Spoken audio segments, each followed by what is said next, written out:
জাতিসংঘের মানবাধিকার বিষয়ক হাইকমিশনের কার্যালয়ের সঙ্গে ৩ বছরের জন্য সমঝোতা স্মারক সই করেছে বাংলাদেশ সরকার। এই চুক্তির আওতায় দেশে একটি মিশন চালু হবে, যার লক্ষ্য হবে মানবাধিকার সংরক্ষণ ও উন্নয়নে সহায়তা প্রদান। তবে এই ঘোষণা আসার পর থেকেই সামাজিক মাধ্যমে এ নিয়ে দেখা গেছে তীব্র নেতিবাচক প্রতিক্রিয়া।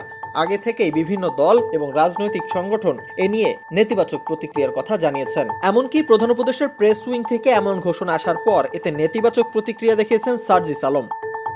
এনসিপির এই নেতা বলেন, যেই কমিশন গাজার গণহত্যা, ধ্বংসযজ্ঞ বন্ধে কিছু করতে পারে না, ইরাককে ধ্বংসস্তূপ থেকে রক্ষা করতে পারেনি, সিরিয়াকে লিবিয়াকে রক্তপিপাসুদের থেকে কুনজর থেকে বাঁচাতে পারেনি, সেই কমিশন মধ্যপ্রাচ্যকে ধ্বংস হতে দিয়েছে, মুসলিমদেরকে টার্গেট করে জঙ্গি ট্যাগ দিয়েছে, পশ্চিমাদের সাম্রাজ্যবাদী উদ্দেশ্যকে সার্ভ করেছে, যে কমিশন পুরো পৃথিবী কিংবা মানবতার না হয়ে কয়েকটি দেশ, গুটি কয়েক ব্যক্তি কিংবা কিছু গোষ্ঠীর দালাল হিসেবে কাজ করেছে, সেই তথাকথিত মানবাধিকার কমিশন দিয়ে আমরা কি করব?